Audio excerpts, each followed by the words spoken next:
When will Anthony Davis be traded? How safe is Luke Walton's job? Will the Grizzlies be the biggest trade player? The only question left is, say it with me, you win. Hey, sports fans, Coach Nick here, and welcome to the BBall Breakdown Podcast. Today, I am pleased to bring on the show friend of the Breakdown, Sam Amick, who is a senior NBA writer at The Athletic with a list of other very impressive writing establishments before that as well that he's been on the show with. So, Sam, thanks for joining us today. Nick, how are you, sir? Long time no talk. Thanks I know. Whenever I see you, you're always very diligently working hard, and it's I don't want to get in your way, but it's always great to talk to you. However, we can cross paths. Well, and it's nice to have you, on board at our place as well. I've been enjoying your stuff. Oh, awesome. Yes. And then in case you're wondering what he's talking about, I'm doing a weekly video for The Athletic and a lot of X's and O's and a lot of stats stuff. So you might be interested in that. So it's cool stuff. Thank you for watching. And Sam, let's talk about you for a minute because we need some inside scoop. We need some breaking news, something about what's happening with the Anthony Davis saga between the Lakers and the Celtics and everybody else. Well, I can't get enough of this saga, the latest superstar saga in the NBA from the standpoint of all the different layers and the characters involved. We were just talking offline a second ago. I'm currently writing a column trying to chronicle some of the Lakers Celtics, threads here, and the fact that you have just extremely high stakes for the NBA's two most storied franchises, where the Lakers are faced with this prospect of, do you want to give up the house, all these young players, all these picks for a guy in Anthony Davis who could give LeBron, the co-star that he needs at this stage of life when you really can't, time is of the essence. He's not getting any younger.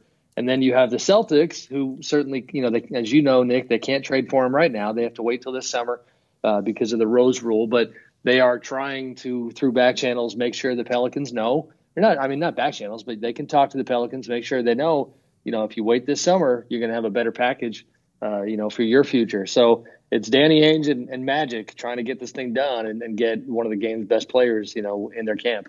Well, what do you make about Anthony Davis's camp saying that it sounds like he would not re-sign in Boston? Do you think that's real, or is that just sort of bluster?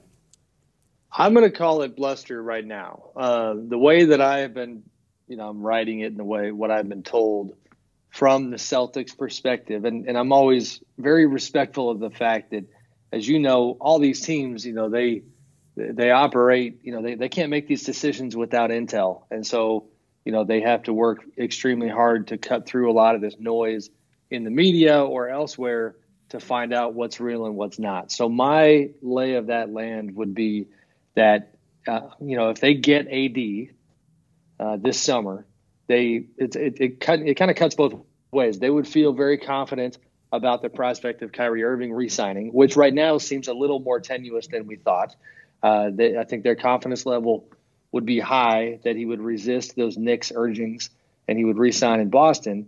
And then I think it's a chicken or the egg thing, right? Because then I think, let's say Boston does get Kyrie in the fold and, with AD having another year left on his contract, Kyrie committing long-term, their view of it is that would likely lead to AD re-signing long-term, but also the stuff in between is, let's assume that combo with whatever pieces they have around them, would be title contender type stuff. And it would convince AD that it's a place that he wants to be, because people who have done the intel on him, who know him and aren't just listening to his camp right now and some of the other stuff, they really do truly, genuinely believe that, his desire to win it all, his desire to be part of a winning program is the number one factor. And I think Boston is kind of letting that guide their choices. In theory, if that's the case, then he really should want to go to the East because that'll at least get him a easier path to the finals. So I suppose that would be part of the argument. And, what do you think that the Celtics have to give up to get AD if they wait for the summer? That's the tricky part. I don't see how they get him without giving up Jason Tatum. If you're the Pelicans, that's the player that you want. And, the picks that they have are certainly appealing, but it's also that thing where granted, some of those picks don't belong to Boston, but the ones that would be coming from Boston are not going to be very good. And I think Tatum is the kind of player that certainly you look at and you say, okay, prospective all-star. And that's where it's so unique right now when it comes to the conversations between these two teams, because, it's very hypothetical. And I would love to be in the fly on the wall to hear some of these talks, because if you're Danny Ainge, you have to tell Dell Demps in the Pelicans enough to compel them to trust you to wait until this summer, but you still are going to negotiate. You don't want to show your entire hand at this point, nor do you want to be kind of, your name and your reputation always matters. So you don't want to make promises now verbally that you're not willing to follow through on when the summer comes around. So, I would love to know more about exactly how they've navigated those waters. For sure. Now, it doesn't seem to make any sense for the Pelicans to do a deal now versus the summer when they have everything at their disposal, including the Celtics offer. But let's just say the Lakers can pull it off, and we're seeing some of the things that they're offering. It appears that the Lakers would be severely short-handed in their roster size. So it makes me wonder, how are you going to fill out that roster if they do it just underneath the deadline for the trade and they can't trade anybody? How are they going to fill 3 or 4 roster spots? Well, Carmelo Anthony would be doing a little victory lap. I think he would probably he'd be filling one of those. There's some scuttlebutt about, Wes Matthews has drawn a lot of attention, just the idea of him being bought out. Is that a guy that they could convince to come to town? You're going, if you pull off a trade like that, you are certainly going to quickly attract the best of the rest. And, I don't know who else that might involve, but buyout season would be kind of on the heels of the trade deadline. And, we'll kind of see how it goes. But you're right. We do tend to sometimes forget the number game when it comes to, actual roster spots and how all the, the deals actually go down. But I think they'd find a way and they'd make it work. I'm curious how you see it in terms of whether or not the Lakers, I do think the Lakers should go all in on this. I think their young players have been killing them in the last, couple months when it comes to, the way the Pelicans might see them. If I was Dell Demps, I would wait. I would wait because I think Boston has better players potentially available and better picks. And what we have seen out of these young Lakers, like Brandon Ingram's been playing a little bit better lately, but my goodness, without LeBron, you got a pretty good sense of what, these guys would look like. And it has not been all that impressive. I agree. In fact, it might be an interesting video to compare Tatum and Ingram, because there's a similarity for some reason for both of these guys about the promise versus what they can actually produce. So I wonder whether or not, so obviously what I'm saying is that if either of these teams have a chance to get Anthony Davis, they absolutely should at all costs get him. But with the Lakers in mind, it just feels like they're going to end up, they're not going to have enough other players to help them cover, certainly for this year. It doesn't sound that way. And as you all know, if the Lakers are shorthanded like that, it's going to be hard to win. Just like your skin, if you don't have the right team around you to keep it in shape. That's where Hims comes in, a one-stop shop for skincare, hair loss, and sexual wellness for men. I love their anti-aging kit, as it moistens and firms my skin and makes me look years younger. Hims can also connect you with real doctors and medical-grade solutions for hair loss. So you don't have to have that awkward doctor's visit. Just answer a few quick questions online, and their products are shipped directly to your door. Go to forhims.com/CoachNick now, and you'll get a trial month of Hims for just $5 while supplies last. See website for full details. That's forhims.com/CoachNick. So just think of Hims and think of me when you type in forhims.com/CoachNick. So, and I think that LeBron would have learned his lesson about like these big splashy midseason trades that really don't, like, kind of flame out after a few games. So I guess that's the question, but this is all sort of under the guise of LeBron's clock is ticking, right? So they really can't afford to waste even another year to wait for Anthony Davis to sign as a free agent. Yes, I think that's a factor. You kind of hear internally on the Lakers side that, his patience has worn thin at different times. That I wrote last week that, he's certainly had moments of pretty visible frustration when it comes to the young guys and some of the growing pains that come with them. Tyson Chandler has, by all accounts, been kind of the guy in that locker room who's the uplifter, and LeBron at different times, I think, has just tried to bite his tongue and hope that guys came along, even faster. But I think time is of the essence. I mean, the injury, some of this stuff is common sense, right? You suffer an injury like that, you have the longest absence of your career. That is going to remind you that you're not getting any younger. And the part where this gets tricky also, Nick, is that, AD is not a free agent until 2020. I really don't think it's a viable path to go ahead and wait for him just to come your way. We saw how that worked with Paul George, and I doubt it's going to, it's not going to work this summer with Kawhi Leonard. I don't believe, everybody seems to think he's definitely heading to the Clippers if he leaves Toronto. So where that leaves them is that if you start breaking down the free agency class this summer, I mean, I would not put them at the top of the list for any of the big name guys, whether you're talking about Kevin Durant, Kyrie, then you're getting down into the Jimmy. Who am I leaving out? Butler is in there. Kyrie. Do you say Kyrie? Yeah, I felt like I skipped over somebody. Kevin, Kyrie, and Jimmy Butler, DeMarcus Cousins, guys like that. But those top two, and Kawhi, those are the ones that they wanted to go after. And I think it'd be pretty darn probable that they would miss out on them if they don't get AD. So again, pretty high stakes for them in Boston. I've been pretty vocal in my videos about this, some sort of conspiracy theory about how LeBron's trying to get AD there and all that stuff. But overlapping to that is this notion that perhaps Luke Walton's days are numbered as the Lakers head coach. Right. I don't think I'm crazy saying that anyway, just even I'm getting my tinfoil hat on. So what are you hearing about that? Yeah, I mean, I would tend to agree with you. I think, I have no reason to think he won't make it until the summer. Jeannie Buss has pushed back on the idea that she's under any pressure to make a move. I don't know. It's a tricky, sensitive dynamic because we know that two things. Jeannie has been a big supporter of Luke's, but then also she's been, I don't know if irritated is the right way of describing it, but not a big fan of over with the Lakers for the past however many years. That's been a point of contention where she thinks stability is very important. But, I think the pressure continues to rise on Luke. And it's even the other night, Nick, I'm at that Warriors game where they had that disagreement in the locker room that got reported on.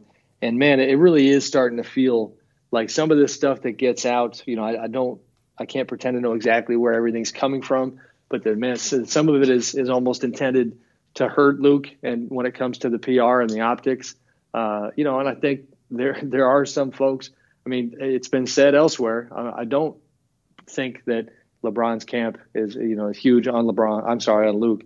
And I mean, LeBron has been very neutral when people ask him about Luke, and even privately, essentially telling people that he's still learning who Luke is as a coach. Some folks around LeBron, I think, have been more vocal behind the scenes about the way they see it. So I think certainly pressure is on him right now. Yeah, it's interesting. I mean, this sort of is a par for the course whenever LeBron comes to a new team. It seems that way. So I guess we'll have to see. I'm not sure he's going to make it to the end of the year. I think it's going to be too bad. But I guess we'll have to see.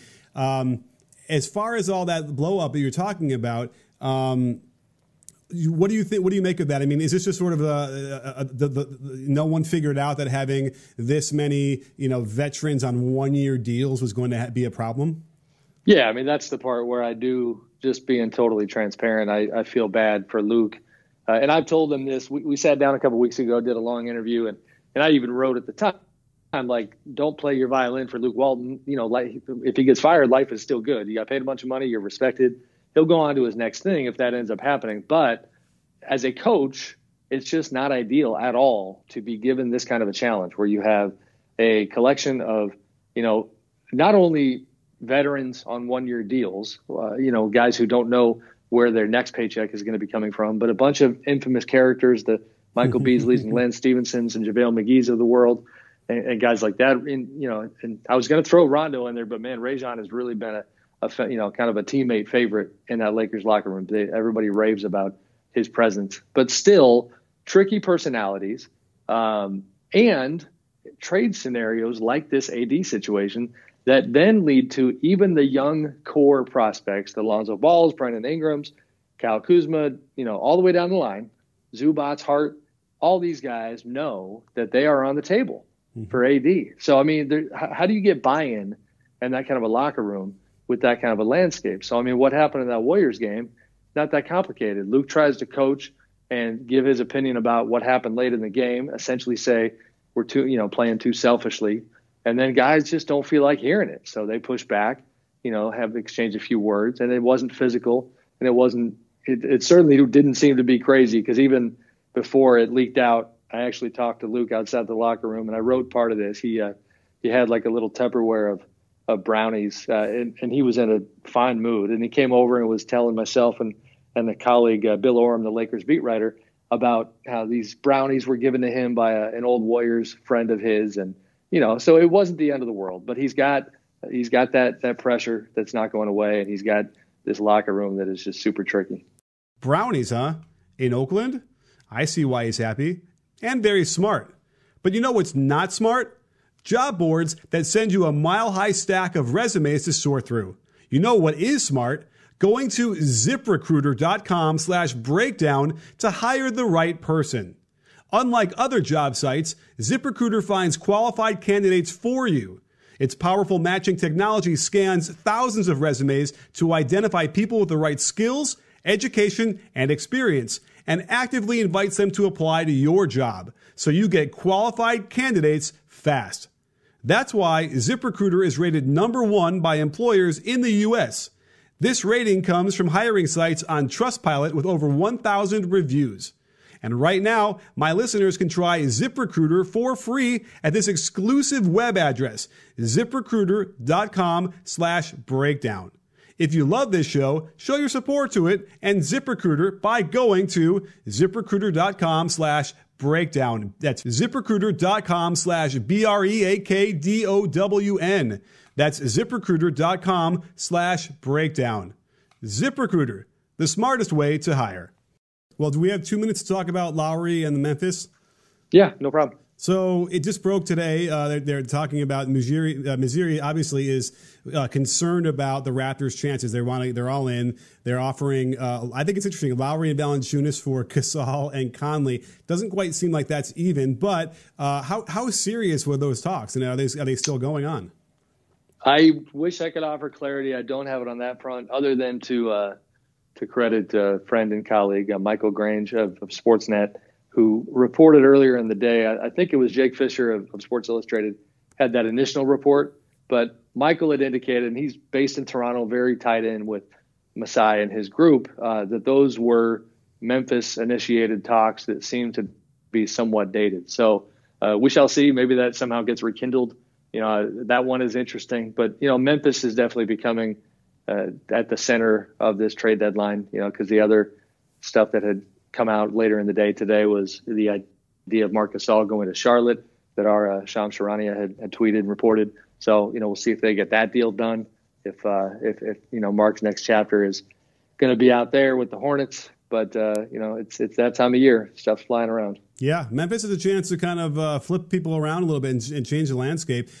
Any other thing that's going on that you hear that's out there being talked about for trade? I just think, honestly, there's a bit of a logjam when it comes to this Memphis stuff. The Mike and Mark situation, because you have teams like a Utah involved with interest in Mike, and then you have other smaller moves that the teams like a Houston would like to do. I think with Memphis, that front and center is these two big name players, all-star, one all-star caliber players that are available. And I know Mike's a little bit not older, but he's 32, I believe, and got a massive contract. And Mark's past his prime, but still a very good player. These are good ball players, and so what happens there if they get moved, or if Memphis decides not to move them, is going to, I think, then lead to some of these other dominoes falling. But it's like always, I don't think it'll be an interesting couple days. Yeah, interesting. Like usual, kind of end there in a whimper, or are we going to have a bang here? Good question. I mean, the bang would be AD wearing that Lakers jersey, and I don't think it's going to happen. But I guess the small part of me that still says, who knows, maybe is that I don't have any clarity on the Pelicans' mood at the moment in terms of just the idea that they might just want to turn a new page and tell their fans, okay, this is what we got. This is how we're building. It's very easy for us in the media and the fans to say, just wait until the summer, because in like a static environment, those are better offers. And you can argue that it takes that kind of discipline to run an organization at a high level, but I do not envy the idea that that group of people is going to then have to deal with shelving AD, trying to tell their fans just to be patient. That's really, really uncomfortable. So the small part of me that thinks maybe they go ahead and do the Lakers deal is for those reasons. And, other than that, the Mike and Marc thing again would qualify as a bang, but I'm sure it'll be busy. Absolutely. Well, I know we're going to keep refreshing your page over The Athletic to make sure we're up to date on everything. So can't wait to read your next your article, especially on how I love the fact that you're this idea between Magic and Ainge going at each other to try and make this happen. So it sounds like a great premise for an article. Thanks, Nick. Appreciate it, man. You got it. And don't forget, sports fans, at BBall Breakdown, we're not a channel, we're a conversation. You in? Are you in, Sam? I'm in, Nick.